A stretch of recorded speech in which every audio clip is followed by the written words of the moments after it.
Si Apo Wang-eud, itinuturing na national treasure ng marami dahil sa kanyang husay sa traditional tattoo ng Kalinga.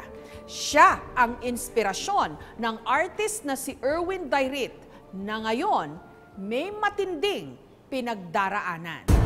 Masukal at lubak-lubak na daan, nakatabi na ng bangin, isang maling galaw lang, makikipagpatintero ka na kay kamatayan. Ito ang pahirapang landas patungo sa bayan ng Buskalan sa Kalinga.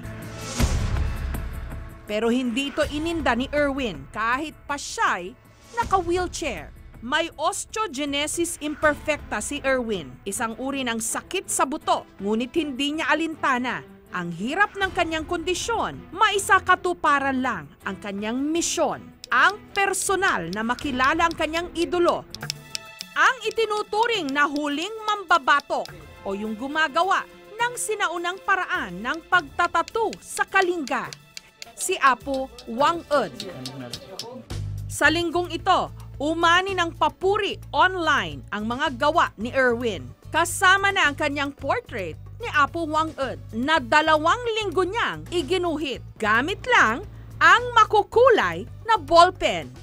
Yung picture na pinagbasihan ko sa portrait ni Wang-eud ay itong kuha ni Juan Fernandez. Idol ko si Wang-eud kasi yung kultura nila, pilit niyang pinapanatili. Ayaw niyang maalis. Ang galing niya kasi kahit matanda na siya, hindi pa rin niya binibitawan yung gusto niya. Kung mabibigyan ako ng pagkakataon, mapipresent ako sa kanya para makita naman niya na merong kagaya kong artist na humahanga sa kanya.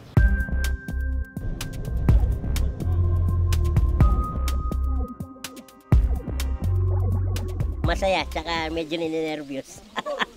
Kasi yung mataas. Dahil halos sinlaki ni Erwin ang iginuhit niyang litrato, ang nagbitbit nito ang kanyang ate Zorina. Matapang na hinarap ni Erwin ang lubak na daan sakay ng wheelchair. Okay, rough. Dito na. Tumirik! Hanggang dito. Ngunit hindi katagalan, tumambad ang matarik na daan na imposible nang maakyat ni Erwin. Come. Pero hindi pa rin siya nagpatinag. Yan, ganyan. Yan. Nagpabuhat sa isa sa mga kasama naming porter sa likod ni Mang Pedro gamit ang kumot. Okay lang. Itang blue. Kaya, malakas ang kabayo. Tay, tali mo maayos ha. Matutupad pa kaya ni Erwin ang kanyang misyon?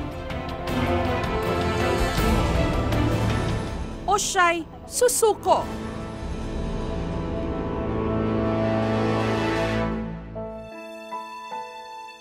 Ang ina ni Erwin na si Eliza, isinuko na raw ang lahat sa itaas. Nung ilang linggo mula nung ipinanganak niya si Erwin, natuklasan niyang kaunting kibot lamang, umiiyak at nasasaktan agad ang kanyang sanggol hanggang nalaman nila na meron nga itong osteogenesis imperfecta. Mga ganun lang, matagilid lang na ganun. Napipilayan na, yun pala, yung mga buto niya malutong, very fragile. Yung mga legs niya dito, parang letter Z na ganon. Osteogenesis imperfecta is a genetic disorder of a connective tissue. Ang hallmark ng disease na ito is bone fragility. This bone fragility would manifest in the patient as multiple long bone fractures. Other clinical manifestation makikita mo sa pasyente are skeletal deformities. Ito rin ang dahilan kung bakit hindi na lumaki pa si Erwin, na natili sa height na 2 feet 6 inches. Kasama ni Erwin sa bahay ng kanyang mga magulang, ang kanyang ating si Zorina at ang anak nito. Sa pamagitan ng kanyang wheelchair, sinisikap ni Erwin na tumayo sa sarili niyang mga paa. Mapang-intindi siya na tao. Yung ganun, kung kaya din niya, hindi naman niya papagawa sa'yo. Basta't yung lahat ng kaya niya, ginagawa naman niya. Since bata ako, nung elementary, nagdo-drawing na ako. Pag ano ko ng high school, konti-konti. Kasi karamihan ng mga projects ng mga bata or project namin, ako gumagawa. Self-study lang. Hindi raw naging madali para sa kanilang lahat na subaybayan ang pinagdaraanan ni Erwin. Kung talagang tutusin, mahirap eh. Sa isang magulang maghanap ng ganyan eh. Kasi responsibilidad mo yan eh. wala kang magawa, kundi yung talagang suportahan mo siyang mabuti, kung ano yung pangangailangan niya, ibigay mo. Gagawin mo lahat yung makakaya mo para makaraos yan sa pag-aaral. Pero mo, susundin mo, magtatrabaho ka dito sa talyer, mag-welding ka maghapon. Pag may papasok na tao na dun sa sala, sabi niya, dun ako sa labas. Parang nagkaroon ng inferiority. Parang tinutusok din ng puso ko. Ako mismo, minotivate ko siya. Tumigil ako sa pagtitinda. Binantayan ko na. Sa kabila ng kanyang kalagayan, nakapagtapos siya ng 2-year drafting course. Ginagawa ko na ng positive lahat. Ito talagang buhay. Tinanggap ko unti-unti. Family ko malaking bagay sa buhay ko kasi kung hindi naman nila ako tinaguid sa pag-aaral, kung hindi nila ako inalagaan, kung hindi nila ako natanggap, hindi ko naman mararating to eh. Kung susuko ako, parang unfair naman sa kanila yon. At ngayon, kabilang sa Guhit Pinas, isang samahan ng mga talentado sa sining. Yung may mga kagaya kong PWDs, marami naman tayong magagawa. Meron tayong kayang gawin na hindi rin naman nila kayang gawin. So kung anong talent natin, kung anong gusto natin gawin, pagpatuloy natin, paglaban natin yung sarili natin. Kung meron mga taong nagmamahal sa atin, sayang naman kung hindi tayo lalaban. Kung kaya ko, kaya nyo rin.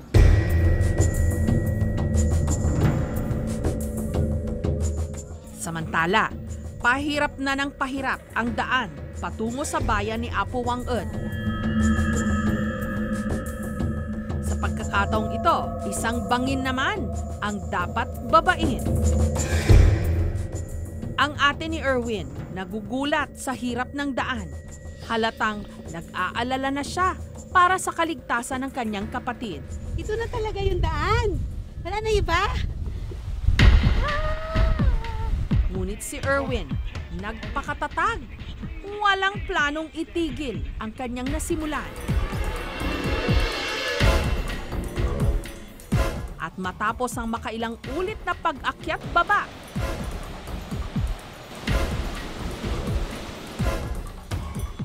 Hindi pwede tumingin sa taas. Hindi na makikita yung...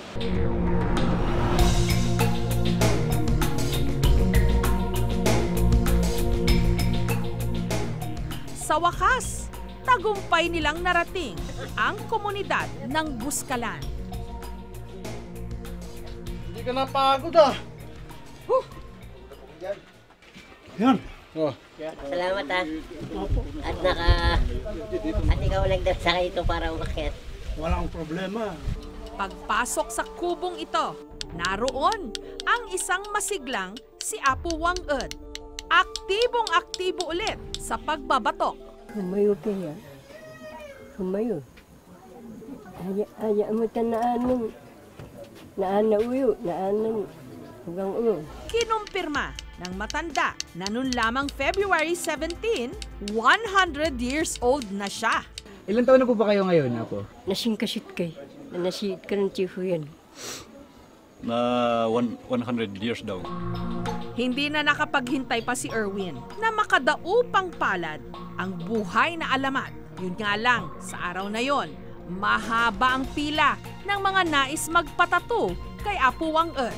Kaya naghintay pa siya hanggang sa susunod na araw. Kinabukasan, maagang gumising si Erwin. Umaasang mabibigyan na siya ng panahon ni Apo Wang-eud. Ngayon, pupunta na kami kay Apo Wang-eud. Sasaktuhan namin na hindi pa siya nambabatok.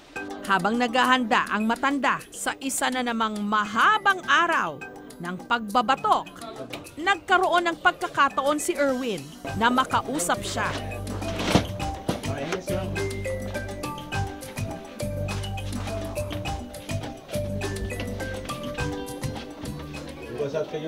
Apo, para sa inyo po ito. Ginawa ko po. Udam na. Salamat ito. Apo, wala nga naman po. Karangalan po na iguhit kayo. Kaya ay isa po kayo sa mga inspirasyon ko. Kaya ako gumuguhit. Isulutyo ka lang kayo yata na rin. Oo. Maganda. Salamat po, Apo Wang-eud. Nakita ko kayo. Kahit medyo malayo yung linakbay namin, para makita lang kayo, ginawa lahat namin ang aming makakaya. Okay lang. Tanong ko sa kanya si Grace. Nakilala rin ni Erwin ang apo ni Apo Wang Ed na sumusunod sa kanyang yapak, si Grace. Sa amin kasi walang masyadong emotional na pagsasabi ng pasasalamat through mata. So parang nakatingin sa'yo. Salamat sa pagpunta dito sa bundok kahit na malayo. Pumunta ka din. Kayo si Malia, kayo mariwili ka sa Malia nyo. Maiyak daw siya. Wala po sa akin. Basta, lang po.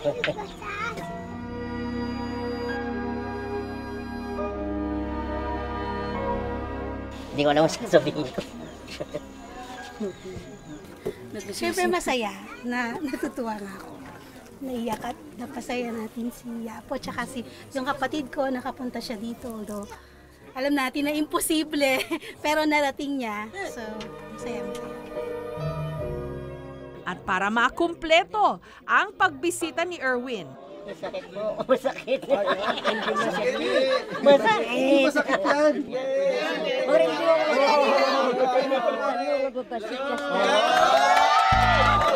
nilakasan na niya ang kanyang loob nung alukin siya ni Apo Wang Ed na markahan din siya ng kanyang signature na tattoo. Tatato na yan! Tatato na yan! Aray! Adi man sakit. Wala pala eh. Lakihan mo, lakihan mo! Adi masakit. Hindi po. Buka pa ako.